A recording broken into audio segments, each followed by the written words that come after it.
ಈ ಬಾರಿ ಸಿಸಿಬಿ ಪೊಲೀಸರು ಮಾಡಿಕೊಂಡು ಪರಪ್ಪನ ಅಗ್ರಹಾರ ಜೈಲಿಗೆ ಎಂಟ್ರಿಯಾಗಿದ್ರು. ಆ ಪ್ಲಾನ್ ಹೇಗಿತ್ತು? ಪ್ರಜ್ವಲ್ ರೇವಣ್ಣ ಸಿಸಿಬಿ ಪೊಲೀಸರ ಬಲೆಗೆ ಬಿದ್ದಿದ್ದಾದ್ರೂ ಹೇಗೆ? ಇಡೀ ಕಾರ್ಯಾಚರಣೆಯ ಎಕ್ಸ್ಕ್ಲೂಸಿವ್ ಡೀಟೇಲ್ಸ್ ಇಲ್ಲಿದೆ ನೋಡಿ. ಸಿಸಿಬಿ ದಾಳಿಗೂ ಮೊದಲು ನಡೆದಿತ್ತು ಭರ್ಜರಿ ಪ್ಲಾನ್. ಜೈಲು ಸಿಬ್ಬಂದಿಯನ್ನ ಡೈವರ್ಟ್ ಮಾಡೋಕೆ ಸಿದ್ಧತೆ ಹೇಗಿತ್ತು ಗೊತ್ತಾ? ಹೌದು, ನಾಯಿಯ ಬಾಲ ಯಾವತ್ತಿದ್ರೂ ಡೊಂಕು ಅನ್ನೋ ಮಾತಿದೆ. ಆ ಮಾತು ಪರಪ್ಪನ ಅಗ್ರಹಾರ ಜೈಲಿಗೆ ಸರಿಯಾಗಿ ಹೋಲಿಕೆಯಾಗುತ್ತೆ. ಮೇಲಾಧಿಕಾರಿಗಳು ಎಷ್ಟೇ ಕಟ್ಟುನಿಟ್ಟಿನ ಕ್ರಮಗಳನ್ನ ಕೈಗೊಳ್ಳುತ್ತಿದ್ರೂ ಒಳಗೆ ಮಾತ್ರ ಕಳ್ಳಾಟ ಎಂದಿನಂತೆ ನಡೀತಾನೆ ಇರುತ್ತೆ.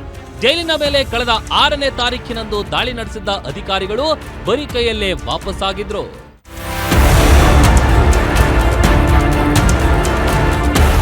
ಅಷ್ಟೇ ಅಲ್ಲದೆ ಅಧಿಕಾರಿಗಳ ತಂಡದ ಪ್ರತಿಯೊಬ್ಬರಿಗೆ ಸೀಲ್ ಹಾಕಿ ಒಳಗೆ ಬಿಡೋಕೆ ಕನಿಷ್ಠ ಅರ್ಧ ಗಂಟೆ ಆಗೋದು. ಅಷ್ಟರೊಳಗೆ ಒಳಗಿನ ಎಲ್ಲ ಅಕ್ರಮ ಚಟುವಟಿಕೆಗಳು ಬಂದಾಗಿ ಬಿಡ್ತಿದ್ವು. ಆದ್ರೆ ಮೊನ್ನೆ ಮಾತ್ರ ಪಕ್ಕಾ ಪ್ಲಾನ್ ಮಾಡಿಕೊಂಡು ಹೋಗಿದ್ದ ಪೊಲೀಸರು ಮೊದಲಿಗೆ ಮೀಟಿಂಗ್ ನೆಪದಲ್ಲಿ ಸಿಸಿಬಿಯ 2 ಡಿಸಿಪಿಗಳು ಮಾತ್ರ ಒಳಗೆ ಹೋಗಿದ್ರು. ಇದೇ ವೇಳೆ ಅವರ ಕಾರಿನಲ್ಲಿ 2 ಇನ್ಸ್ಪೆಕ್ಟರ್ಗಳನ್ನ ಕರ್ಕೊಂಡು ಹೋಗಿದ್ರು. ಒಳಗೆ ಹೋದ ತಕ್ಷಣ ಒಬ್ಬ ಇನ್ಸ್ಪೆಕ್ಟರ್ ಕಂಟ್ರೋಲ್ ರೂಮ್ನಿಂದ ಯಾವುದೇ ಮೆಸೇಜ್ ಹೋಗದಂತೆ ಎಚ್ಚರಿಕೆ ವಹಿಸಿದ್ರೆ, ಮತ್ತೊಬ್ಬರು ಸಿಸಿಟಿವಿ ಕಮಾಂಡೆಂಟ್ ಸೆಂಟರ್ ರೂಮ್ಗೆ ಹೋಗಿ ಕಂಟ್ರೋಲ್ ತೆಗೆದುಕೊಂಡಿದ್ರು. ನಂತರವೇ 120 ಜನರ ಟೀಮ್ ಜೈಲಿನ ಒಳಗೆ ಎಂಟ್ರಿ ಆಗಿತ್ತು. ಈ ವೇಳೆ ನೇರವಾಗಿ ಪ್ರಜ್ವಲ್ ರೇವಣ್ಣ ಸೆಲ್ಗೆ ಹೋಗಿ ಪರಿಶೀಲನೆ ನಡೆಸಿದ ವೇಳೆ ಮೊಬೈಲ್, ನೋಟ್ಬುಕ್, ಪೆನ್ ಡ್ರೈವ್ ಪತ್ತೆಯಾಗಿದೆ. ಮೊದಲಿಗೆ ಇದೆಲ್ಲ ನಂದೇ ಅಂತ ಒಪ್ಪಿಕೊಂಡ ಪ್ರಜ್ವಲ್ ರೇವಣ್ಣ ಪಾಸ್ವರ್ಡ್ ಓಪನ್ ಮಾಡು ಅಂತಿದ್ದಂತೆ ಅಲರ್ಟ್ ಆದ ಪ್ರಜ್ವಲ್ ಇದು ನಂದಲ್ಲ ಅಂತ ಉಲ್ಟಾ ಹೊಡೆದಿದ್ದಾನೆ. ತಂದೆ ಹೆಸರು ಶಿವ, ತಾಯಿ ಹೆಸರು ಪಾರ್ವತಿ ಎಂದು ಸೇವ್.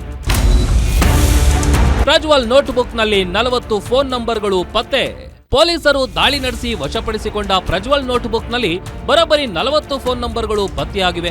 ಅದರಲ್ಲಿ ತಂದೆ ಹೆಸರನ್ನ ಶಿವ, ತಾಯಿ ಹೆಸರನ್ನ ಪಾರ್ವತಿ ಅಂತ ಬರೆದುಕೊಳ್ಳಲಾಗಿದೆ. ಅಷ್ಟೇ ಅಲ್ಲದೆ ಹಲವು ಆಪ್ತರು, ಅಪರಿಚಿತರ ಫೋನ್ ನಂಬರ್ಗಳು ಕೂಡ ಪತ್ತೆಯಾಗಿವೆ. ಮೊದಲಿಗೆ ನಂದೇ ಫೋನ್ ಅಂತ ಒಪ್ಕೊಂಡ ಪ್ರಜ್ವಲ್ ನಂತರ ಮೊಬೈಲ್ನ ಪಾಸ್ವರ್ಡ್ ಓಪನ್ ಮಾಡುವಂತೆ ಸೂಚಿಸಿದ ವೇಳೆ ಮೊಬೈಲ್ ನಂದಲ್ಲ ಅಂದಿದ್ದಾನೆ. ಯಾರು ಮೊಬೈಲ್ ತಂದು ಕೊಟ್ರು ಅನ್ನೋದು ಮಾತ್ರ ಬಾಯ್ ಬಿಡ್ತಿಲ್ಲ. ಸದ್ಯ ಮೊಬೈಲ್, ಪೆನ್ ಡ್ರೈವ್ FSLಗೆ ಕಳಿಸಿರೋ ಪೊಲೀಸರು ರಿಪೋರ್ಟ್ಗಾಗಿ ಕಾದಿದ್ದಾರೆ. ಮತ್ತೊಂದು ಕಡೆ ಖಡಕ್ ಅಧಿಕಾರಿ ಅಂತ ಫೇಮಸ್ ಆಗಿದ್ದ ಡಿಜಿ ಅಲೋಕ್ ಕುಮಾರ್ಗೆ ಈ ಘಟನೆಯಿಂದ ಮುಜುಗರದ ಸನ್ನಿವೇಶ ಎದುರಾಗಿದ್ದು, ಭ್ರಷ್ಟ ಅಧಿಕಾರಿಗಳಿಗೆ ಬಿಸಿ ಮುಡ್ಸೋಕೆ ಪರಪ್ಪನ ಅಗ್ರಹಾರ ಜೈಲಿನ ಮೇಲೆ ದಾಳಿ ಮಾಡಿ ಬ್ಯಾರಕ್ಗಳನ್ನ ಖುದ್ದು ಪರಿಶೀಲನೆ ನಡೆಸಿದ್ದಾರೆ. ಜೊತೆಗೆ ಅಕ್ರಮದಲ್ಲಿ ತೊಡಗಿರೋ ಕೆಲ ಸಿಬ್ಬಂದಿಯ ಅಮಾನತಿಗೆ ಶಿಫಾರಸು ಮಾಡಿದ್ದಾರೆ. ಹೀಗಾಗಿ ಈ ಪ್ರಕರಣದಲ್ಲಿ ಮತ್ತಷ್ಟು ಅಧಿಕಾರಿ, ಸಿಬ್ಬಂದಿ ತಲೆದಂಡವಾಗೋ ಸಾಧ್ಯತೆ ಇದೆ. SK Manjunath, crime bureau, guarantee news. CCB ದಾಳಿಗೂ ಮೊದಲು ನಡೆದಿತ್ತು ಭರ್ಜರಿ ಪ್ಲಾನ್. ಜೈಲು ಸಿಬ್ಬಂದಿಯನ್ನ ಡೈವರ್ಟ್ ಮಾಡೋಕೆ ಸಿದ್ಧತೆ ಹೇಗಿತ್ತು ಗೊತ್ತಾ? ಹೌದು, ನಾಯಿಯ ಬಾಲ ಯಾವತ್ತಿದ್ರೂ ಡೊಂಕು ಅನ್ನೋ ಮಾತಿದೆ. ಆ ಮಾತು ಪರಪ್ಪನ ಅಗ್ರಹಾರ ಜೈಲಿಗೆ ಸರಿಯಾಗಿ ಹೋಲಿಕೆಯಾಗುತ್ತೆ. ಮೇಲಾಧಿಕಾರಿಗಳು ಎಷ್ಟೇ ಕಟ್ಟುನಿಟ್ಟಿನ ಕ್ರಮಗಳನ್ನ ಕೈಗೊಳ್ಳುತ್ತಿದ್ರೂ ಒಳಗೆ ಮಾತ್ರ ಕಳ್ಳಾಟ ಎಂದಿನಂತೆ ನಡೀತಾನೆ ಇರುತ್ತೆ. ಜೈಲಿನ ಮೇಲೆ ಕಳೆದ 6ನೇ ತಾರೀಖಿನಂದು ದಾಳಿ ನಡೆಸಿದ್ದ ಅಧಿಕಾರಿಗಳು ಬರೀ ಕೈಯಲ್ಲೇ ವಾಪಸ್ಸಾಗಿದ್ರು.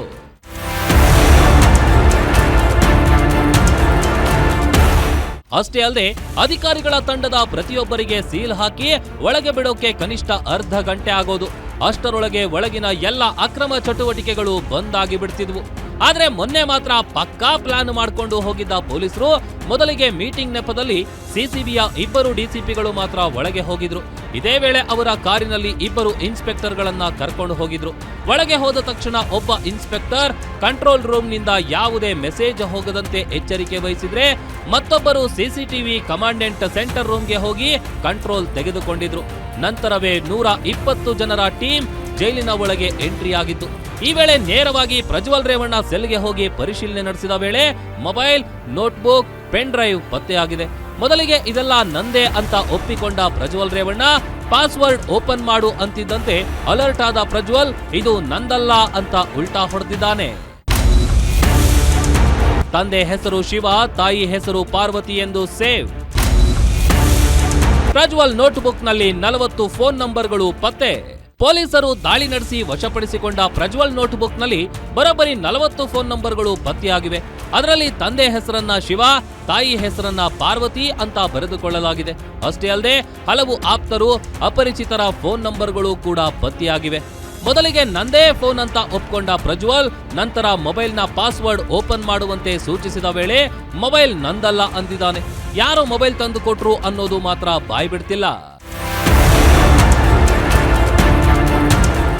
ಸದ್ಯ ಮೊಬೈಲ್, ಪೆನ್ ಡ್ರೈವ್, FSLಗೆ ಕಳಿಸಿರೋ ಪೊಲೀಸರು ರಿಪೋರ್ಟ್ಗಾಗಿ ಕಾದಿದ್ದಾರೆ.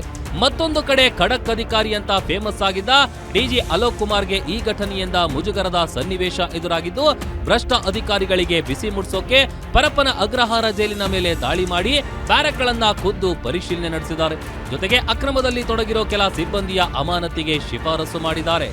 ಹೀಗಾಗಿ ಈ ಪ್ರಕರಣದಲ್ಲಿ ಮತ್ತಷ್ಟು ಅಧಿಕಾರಿ, ಸಿಬ್ಬಂದಿ ತಲೆದಂಡವಾಗೋ ಸಾಧ್ಯತೆ ಇದೆ. SK Manjunath, crime bureau, guarantee news.